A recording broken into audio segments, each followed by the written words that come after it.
It's my distinct pleasure to introduce to you my friend, Vic Feazell.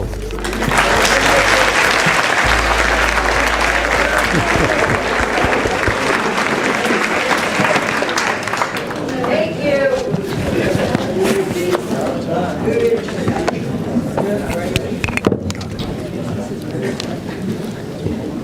I'll turn on my timer so I don't go over time. This is a tough crowd.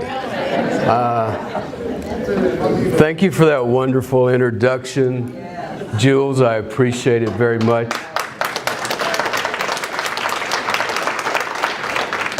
I know everyone here is your friend and they love you, and I'm a stranger here, so maybe they won't heckle me like they did you. I really feel like, though, I'm going to be preaching to the choir. That's an old Baptist phrase, Methodist phrase, preaching to the choir.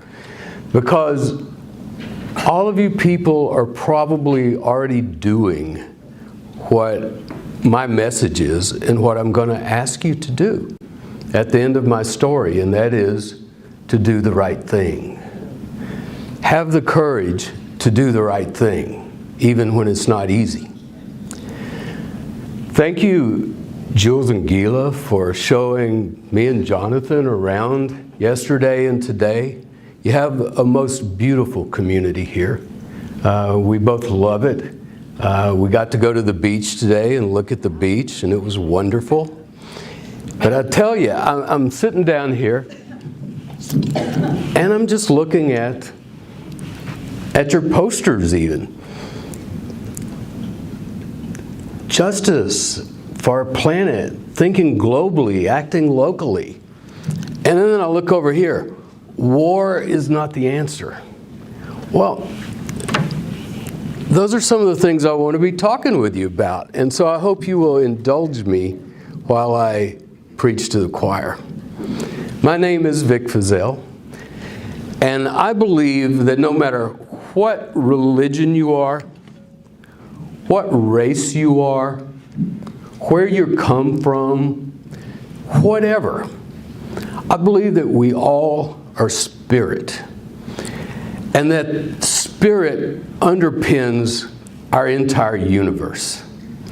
And therefore, I want to begin my talk by saying that the spirit in me greets and honors the spirits in this room. I already love you from your slogans, from your plaques, from your community activism. And I appreciate all of you. I really do. Now, a little bit about my background and the reason why I wasn't like the other district attorneys in Texas who were happy when they got that call. Hey, Vic, we have some murders in your case, in your county that Henry Lucas has confessed to. Let us bring him up. We'll plead him guilty. You can get your picture taken with us and him, get in the newspaper, and we'll be on our way. Okay? Well, I grew up in the home of a self-educated, poor Baptist preacher. I was a preacher's kid. I was born in Louisiana during the time of segregation. And I never heard my dad say an evil word or a bad word about anybody of another race. All I ever heard from my dad was love and acceptance. Then when I was about 10, 11 years old, we moved to New Mexico. My dad became a home missionary out in New Mexico. We first lived on a Navajo Indian reservation, and then my dad started establishing small churches around New Mexico, and as soon as they'd get going, they'd move us somewhere else. Sometimes those small churches couldn't even afford to pay us every week.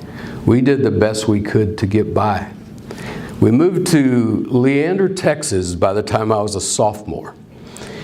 We had moved to Leander from Farmington, New Mexico, which is a really small town in northwest New Mexico that is surrounded by oil wells. So it had a very wealthy school district. I was so upset with my dad when we moved. I really thought there should be some way he could get us to stay in Farmington, because that was such a rich school district that if you made good grades, as a senior elective, you could get your pilot's license. The school owned its own airplane. Can you believe that? So then we moved to Leander, and they give me the textbooks, and it was stuff I had studied already 2 years before. I was so bored. If I had had to go to school one more year, I'm afraid I would have been a high school dropout. I spent my entire sophomore year sitting in the back of the room reading first The Hobbit and then all 3 volumes of The Lord of the Rings. And that's what I did, but I still made decent grades. And toward the end of the year, I visited with the principal and I said, Mr. Wood, if you will waive 1 PE credit for me, I can go to summer school, get a math credit, and graduate at the end of my junior year. And he said, okay. And he let me, because he didn't want me to be a waste. He made me promise I'd go to college, and that's a promise I wanted to keep, but at that time I just didn't see how I could do it. My parents couldn't afford to send me to school. I saw on TV an ad that said, the Austin Police Department is taking applications. Come on down and apply. Well, I had already tried to join the military, and my dad wouldn't sign the papers. I was too young. So I went down to the police department. I filled out all the paperwork. They scheduled me to come back for the tests. Me and 50 other people showed up for all the tests. It was 2 days of written tests, some psychological, some physical tests, and then a final interview with the chief and all the captains. By the time it got to the final interview, there were 2 of us left. I was the only one that got hired. And I was barely out of high school, and the other guy was a college graduate. Now, my sergeant later told me why he didn't get hired. It was because when the chief asked him, why do you want to be a policeman? He said, I just always wanted to carry a gun. And the chief goes, I don't think so. I don't think so. So I worked my way through high school. This isn't a joke. I really was a coon skinner. During this winter time, there was a coon season. People would hunt raccoons. I was one of the guys that would skin them, scrape them, nail them to the floor. Dirty work. And in the summers, I hauled hay. So I was really happy when they told me, you got the job, Vic. And then they looked at my application and they said, oh my God, you're only 16 years old. You can't come to work here. But they wanted me because I had done really well in the tests. And I was a scrappy little guy. I was pretty strong. I was a country boy.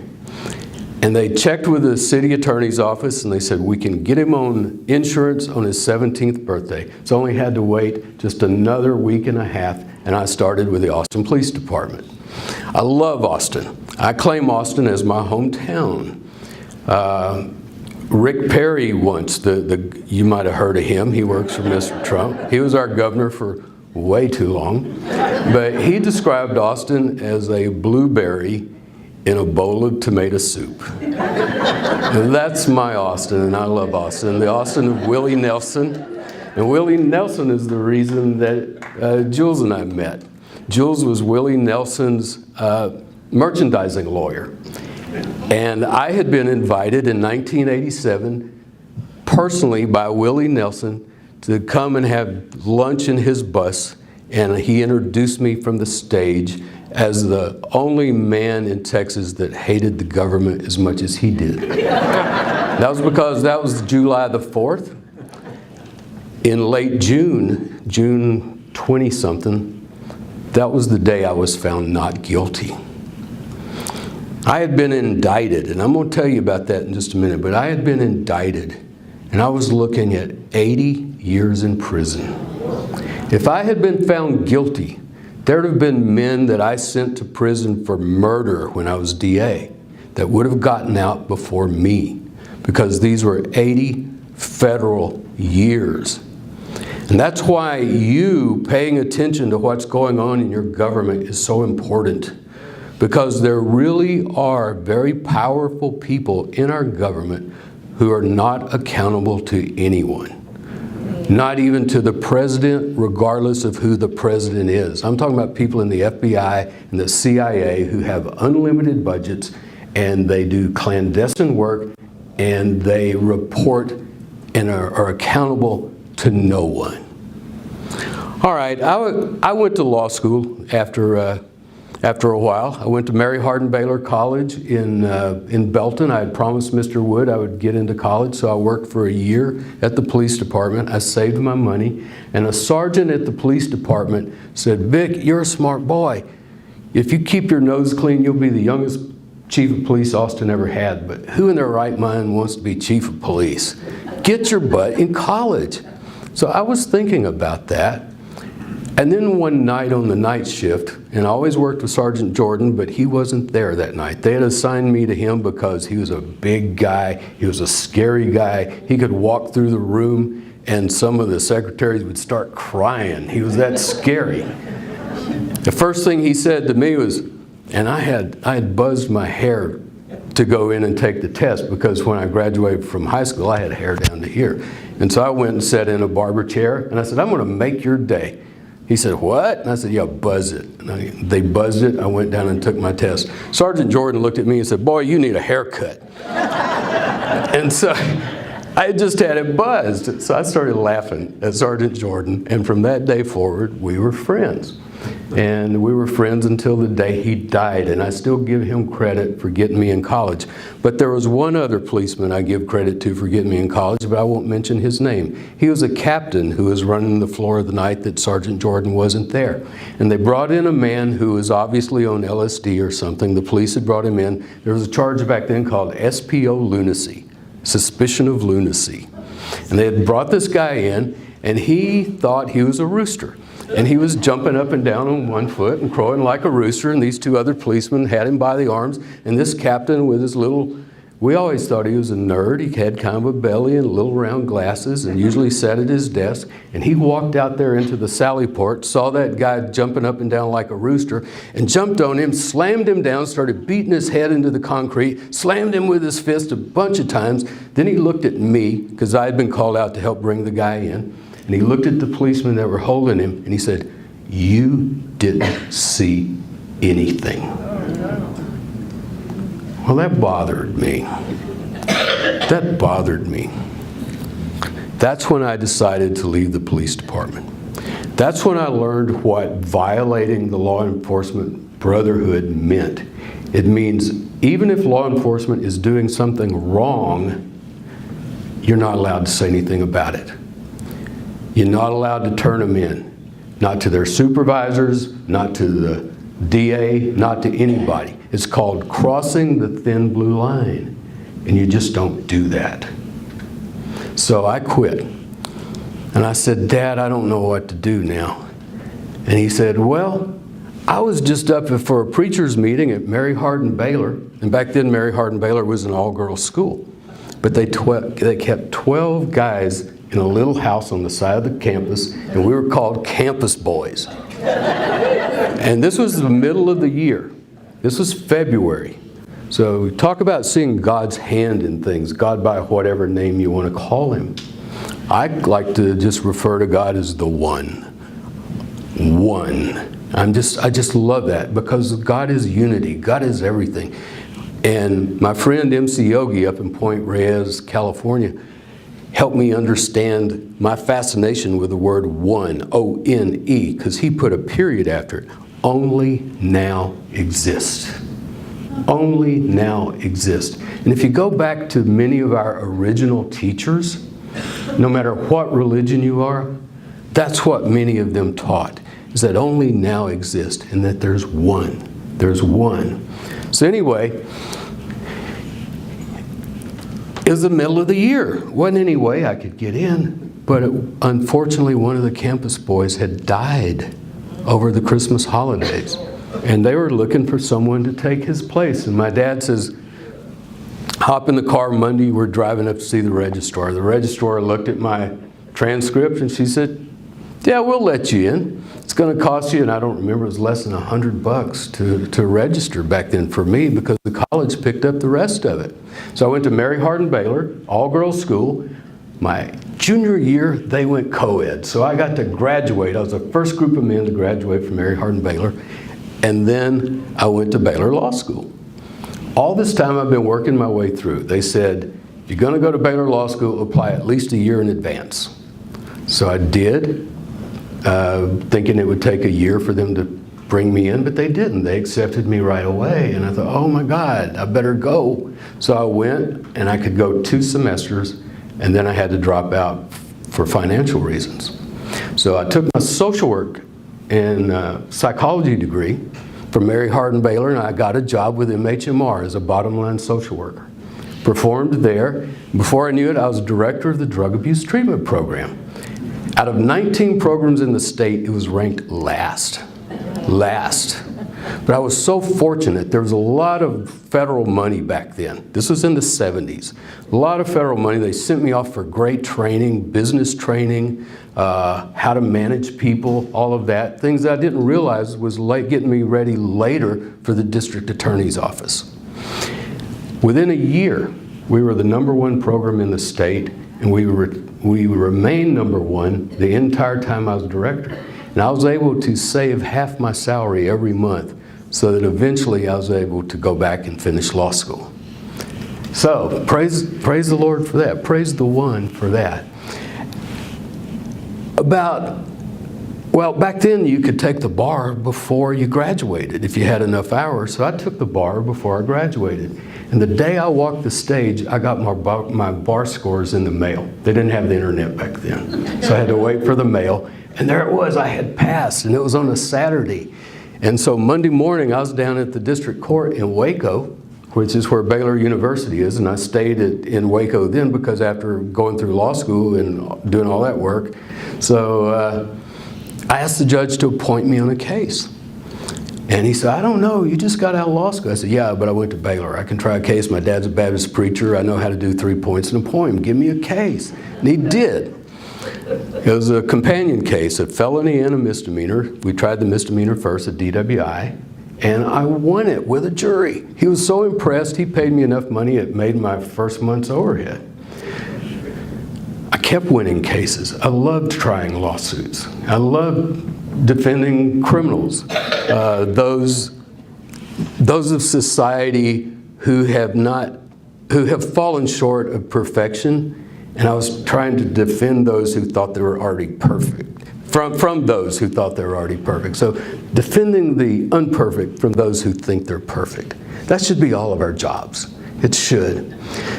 So I decided about 2 years into criminal defense work, practicing mainly out of the trunk of my car, and I had an appointment with the first assistant DA. I'd never even met him. He only tried the really big cases, but the judge appointed me on a really big felony, and the guy was in jail. And so I went to this first assistant to talk with him. We had an appointment. He kept me waiting for an hour, and when he finally came out, he had alcohol on his breath. He got up in my face and he yelled at me. He said, if you're representing him, you're no better than he is, and started stumbling toward the door. So I looked at him, I yelled at him, I said, sir. And he turned around and said, you know what, I'm going to run against your boss just so I can fire you. And I did. I got out and I shook every hand in the county. I handed out cards to everybody. I became a shameless self-promoter. And I won the job of DA, and I was the youngest DA they had had in over 100 years. And I took that job on with passion. And I tried many cases back to back to back. I didn't stay in the administrator's office. I hired an administrator to do the paperwork and all that stuff. And I stayed in the courtroom and I taught our lawyers how to try cases the way I would try cases. And we were winning. And within a year and a half, we had the top felony conviction in the state of Texas for counties over 100,000. And part of the reason I had that high conviction rate was not just because I was training good lawyers, but because we were screening the cases that came in and I wasn't taking trash. If we thought there was a reasonable doubt on something, say somebody had been accused of some sexual offense and it was he said, she said, we would offer a polygraph. You pass the polygraph and we'll dismiss it. Or if she says it, let her pass the polygraph, or both of you. We used the polygraph a lot because we had a good polygraph operator in our sheriff's office. Another thing I put in, and I tell you this was not popular in 1983, was that I would not prosecute some young person for a small amount of marijuana. Marijuana is still illegal in Texas today. You know, you can go down for a long time still in Texas. Not my clients. I get jury nullification. I busted whole panels 2 or 3 times until they'll dismiss it. So people come to me a lot for small offense marijuana. It's kind of hard if they've got, you know, tons of it or even pounds of it. But you got an ounce or two, you got 4 ounces, you know, you got a vape pen. I haven't lost one yet because I talk to the people. And there are people like you who are starting to open their minds and realize, look outside the box. Just because somebody tells you it's true doesn't mean it's true. Examine the evidence. Lay it out on the table and look at it. So when I got that call from Ranger Bob Prince saying, we have this Henry Lee Lucas and he's confessed to thousands of cases. We've taken 600 confessions. And by the end of the day, over 250, some accounts say 300 cases were actually closed that were Henry Lee Lucas confessions, where there was no fingerprint, no hair, no witness, no nothing, and DNA comparison had not been invented yet. I had been seeing this guy on TV and was already wondering, how does somebody like that commit that many murders? I had heard him on TV say, well, you know, I just don't leave no evidence. That's my method of operation. I just don't leave no evidence. I'm thinking, that's just not believable. So when he confessed to those, I made him mail me the confessions. And there were inconsistencies in the confessions. As Jules said, we were about to indict one guy for a murder because it had been a string of murders. He was kidnapping prostitutes in East Waco. He had the door handle taken off the inside of his car, but they could open it and get in, but they couldn't get out.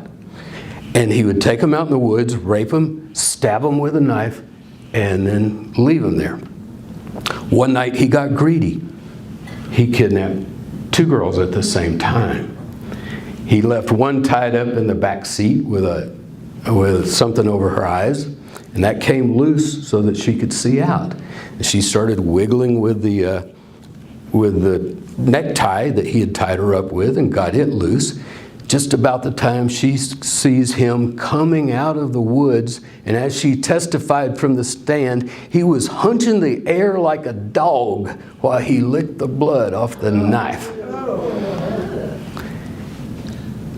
The handle on his door worked. She rolled over the front seat, crawled out his door, and was off, escaped into the woods. But she could ID him, and we got his car, and the handles were off, and we were prosecuting him for one of those murders, for that murder, and he said, I'll confess to the others if you convict me on this one. But before we got him to trial, Henry Lucas confessed to that one, and then he shut up. He wouldn't do any more. The other one was a young girl named Rita Salazar. She and her boyfriend had been kidnapped just north of Austin. He had been shot and left near Round Rock, just north of Austin, but she had been driven all the way up into McLennan County, whereupon no relation to my principal, a Mrs. Woods, who lives near the highway, heard gunshots at 2 a.m. She and her husband get up and look out the window and see a car driving off down the frontage road there on I-35. They call the police. The police come out with their flashlights and they find the dead body of little teenage Rita Salazar. She and Frank had run out of gas coming back from a movie in Austin, hitchhiking back, and got picked up by a violent criminal predator. Henry Lucas confessed to that. The only problem was that Otis Toole in Florida had also confessed to it. And Otis said, I shot her. And Henry said, I shot her. And they both said, we had Frank and Becky Powell in the car with us. Frank and Becky Powell were two little kids from Jacksonville, Florida, who were related to Otis Toole. Becky Powell became Henry Lucas's traveling companion later. Well, we got their school records, and guess what? They were in school that day. But here's Henry and Otis both saying these little kids, 10 and 12 years old, I think they were. Jonathan knows this better than I do. I've forgotten a lot. Said that they were in the car and helping keep Rita in the car. And I'm looking at this going, this can't be true. This can't be true. And so I just, for a while, I didn't do anything. And then I got another call from Ranger Bob Prince saying, we want to bring him up there. We want him to plead guilty. So when they say on TV, and when all the rest of you watch it, and please do, when they say on TV, well, we believed Henry. Oh, we believed he really did it. He just kind of got confused. No, they didn't. They didn't believe it. They were feeding him this information, and we have videotapes and audio tapes that prove it.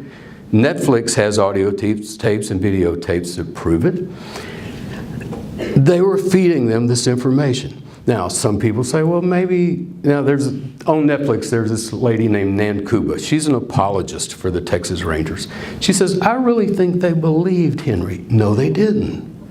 Well, I think it was an honest mistake. No, it wasn't. It was a crime. And by then I had figured out there was a crime going on because I was thinking about the families of all these other murder victims that Henry had taken the case on, and they thought they had the real killer. And they didn't. The real killer was out there, and it may have been somebody that they knew. It may be somebody, some of them out there right now who have watched The Confession Killer, and they're worried about, oh my, maybe I'm not going to get away with it now. Because with the podcast that Jonathan and I are doing now, and please listen to my podcast, The Vic Feazell Show. It's one of the best, besides your podcast, it's one of the best ones out there. Listen to it, because we dissect all these confessions and we've got all this material. I would not take that confession. Instead, I called together a grand jury. I showed our judge what we had, and he said, oh, this looks bad. Yeah, I agree with you. I went to Texas Attorney Jim Maddox, and he says, yes, I agree with you. And so we were able to get Henry Lucas away from the Texas Rangers and bring him up to testify in front of our grand jury. And as soon as he got away from them, he started telling the truth. Yeah, they were showing me the pictures. They were letting me read this. They were letting me read that. We had DAs from Little Rock, the DA from Little Rock, Arkansas, who is now a federal judge, come in and tell about when Henry Lucas came to Arkansas and confessed to the murder up there of somebody where he had already gotten a conviction. The only problem was the murderer, the real murderer, was the son of an Arkansas state trooper. And he called in a favor with Bobby Prince, and Bobby Prince talked Henry Lucas into taking that case, and this guy got off. His name was Scotty Scott. You'll see a video of him. All kinds of injustice here. So I take all this we've put together, and I went and visited Colonel Jim Adams. Jules told you a little about Colonel Jim Adams. He was the new head of the state police, had been deputy director of the FBI under J. Edgar Hoover. While he was deputy director of the FBI under Hoover, he was head of the domestic spy program. The program that spies on American citizens, mainly civil rights activists, anti-war activists. Some of you probably have FBI files, because in the Senate hearings, when they called him on the carpet about it, he says, yeah, we've got a lot of files. And when the senator said, how many? He said, oh, probably 8 million. And he looked at the senator like this, meaning, I've got files on you guys. They slapped his wrist. That's all they did, and they let him keep doing his dirty tricks, and then he brought his dirty tricks to Texas. I went and visited with that man, and I said, Colonel Adams, here's what we've got. If you will take this information and clean up your own backyard, I'll shut down our grand jury. I'll shut it down if you'll promise me you'll reopen these cases. And he looked at me and he pointed at me and he said, we are not opening a single Henry Lucas case, but I am going to investigate you. And from that day forward, my life took a spiral down. They came after me with a passion. The FBI came down on me But they couldn't find anything because I didn't even have a passport. I had worked my whole life. I was faithful to my wife. I did not use drugs. I did not gamble. I didn't even play golf. I couldn't afford it. All I did was for exercise was mow my own yard. The Justice Department has a policy. If we go in and investigate a public official and can't find anything pretty soon, we got to pack it up and go home unless there's a public outcry. Colonel Jim Adams says, well, I can create that public outcry. He contacted an operative with the Republican Party, and this stuff goes across party lines. It happens when the Democrats are in office too, it really does, but somehow it seems to be worse when the Republicans are there. But he contacted this guy named Tom Pauken, who was just like a trickster for the Republican Party, and he was on their payroll. And Tom Pauken had connections with Channel 8 in Dallas, Channel 8 News, Charles Duncan, investigative reporter. And before I knew it, while my grand jury was still going on, Charles Duncan was going around to my barbershop, to restaurants where I ate, saying, do you know Vic Feazell is under federal investigation? Do you know this and that? Do you know this and that? And in the meantime, Colonel Adams had put one of his right-hand men on me, a guy named Ron Boyder. And Ron Boyder was going through files looking for any case that had ever been dismissed or any case that had ever, somebody had gone a little soft on it. Mostly drunk driving cases and a few drug possession cases. Now, keep in mind, I was not the only person in the DA's office. I had 13 assistants. I didn't try the DWI cases. I didn't have anything to do with them. But they were going around saying, he's taking bribes to dismiss DWIs. I started getting these phone calls. Before I knew it, the FBI was back in town, and they're going around because then there was the public outcry. And before I knew it, the IRS was in town, and they were investigating and auditing every criminal defense lawyer in town. Every one. They just about shut down the whole criminal justice system of McLennan County. And they found 4 lawyers with tax problems, and they promised them immunity. If they would testify, they gave me part of the money to go easy on their cases. They wrapped the black shroud of immunity around them and called it the American flag and indicted me. Arrested me. They followed my wife and my little boy to where they were going to have breakfast in a restaurant, waited for their food to be put on the table, and then took them out without letting them pay. My little boy was 4 years old. That was a childhood imprint on him that he never got over. They wouldn't let him sit up front with his mom. They made him sit in the back with somebody wearing a gun. And after that, they illegally tapped my phones, and when my little Sheltie dog would bark at them, they poisoned my dog. We took my dog to the vet immediately after I found him in the backyard with his tongue hanging out of his mouth, and our vet said, he's been poisoned.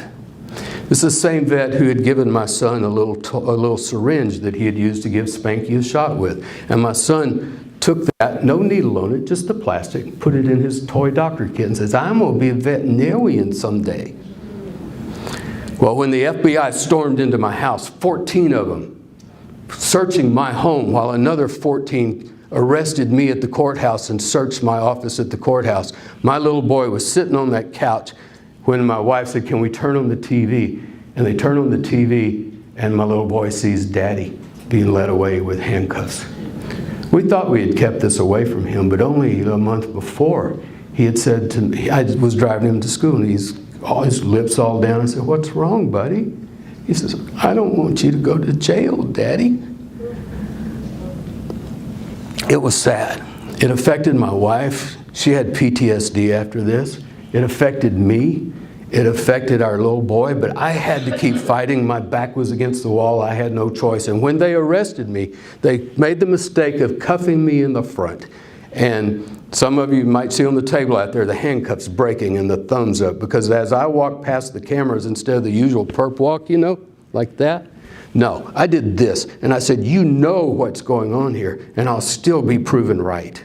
And I was talking about Rita Salazar, because if I had let him plead to Rita Salazar, see, the murder of the prostitutes, he was already in prison for life for that one. But if I had let him plead to Rita Salazar, that would have been a closed case. Not a cold case that somebody might work on later, but a closed case. No one would have ever looked at it. And when I said, you know what's going on here, I'll still be proven right. Well, I was found not guilty in the criminal trial because it was obvious to the jury the government was trying to frame me, because assistant after assistant of mine got on the stand and said, Vic didn't even know this case was in the office. I dismissed this case, and here's why. And they had good reasons for it. So the jury took one vote, found me not guilty, held a press conference, said it was obvious the government was trying to frame this young man. Then I went back. I had another murder case I had to try because I had promised the lady I'd do it. Her 2 little sons had been burned up in the shed in the backyard by their evil stepfather. And I tried that case, convicted them, and I resigned. I resigned from the DA's office so I could sue Channel 8. Channel 8, who had come to Waco and published 11 defamatory episodes about me over a 12-week period, over trying to just get me out of office. And I got to say, I love the people of Waco because they re-elected me under indictment. I was under federal indictment. They elected me 6 weeks after I was arrested. 1 week before the election, the newspaper headline came out, "Drug paraphernalia found in DA's home." It was my little boy's syringe.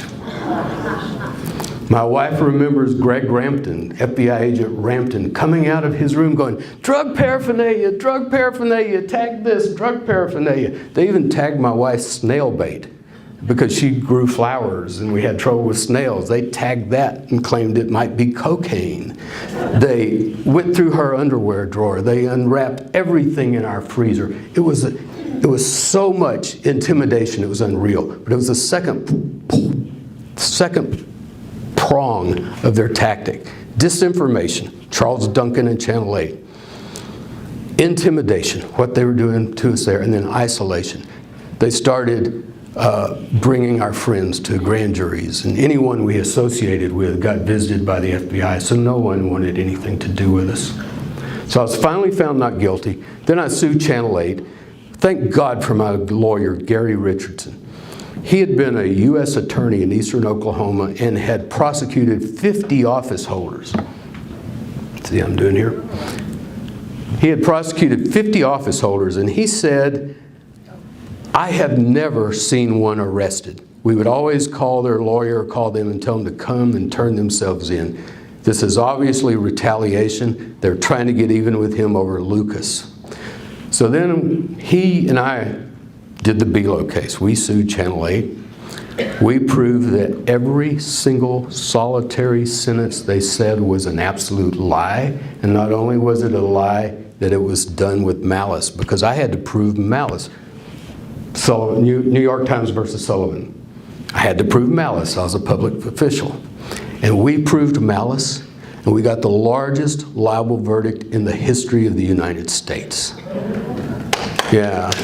It made the Guinness Book. Well, I'm in the 1992 Guinness Book, the largest liable verdict in history. Vic Feazell versus Below. Now, Colonel Jim Adams said, well, we weren't able to put him in jail, but we don't have to let him keep that money. After I had gone around giving money away to everybody that needed it, I was buying cars for people like I was Elvis. They changed the tax code, made it retroactive 5 years just to scoop me up in it. I appealed to the U.S. tax court where Adams had no friends. I won 11-1. 12 judges wrote on it. Then the government appealed to the Fifth Circuit, where the little guy never wins. I lost there, 2-1. One of the judges disagreed. I then appealed to the Supreme Court of the United States, and they were too busy that year to take it up. The IRS took everything away from me that I owned. I had to sell my home. I had to sell all my investments. I had quit practicing law, and all I had done is study this new thing called the information highway. It was coming. It's the internet, see? And I invested in all the right stuff. I was an early investor in Dell. But I had to sell it all. But you know what? We got a phone call the other day from Rita Salazar's sister. She was mad at me.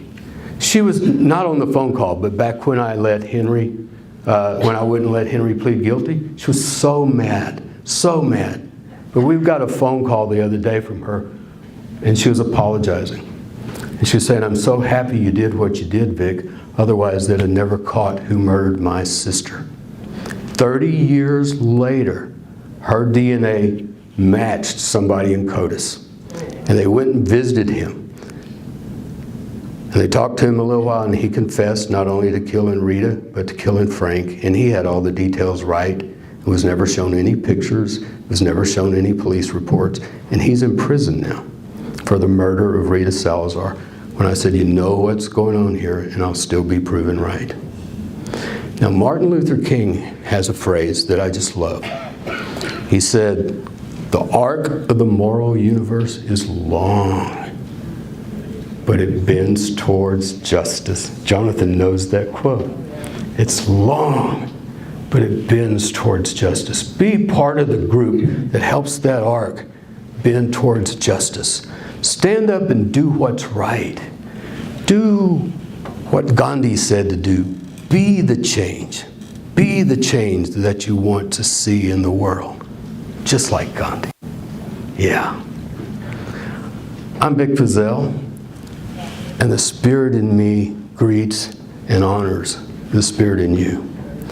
Please listen to my podcast, The Vic Feazell Show, and watch Netflix, The Confession Killer, and tell them they need to do a second season because they left so much out. They even left out the part about the IRS taking my money away. I had to get off of Facebook because I've had 2,000 requests, some demands for money, even a couple extortion attempts.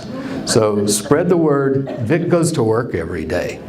He goes to the grocery store. You know, he doesn't have that money anymore. Spread the word. And please do what's right, not what's easy.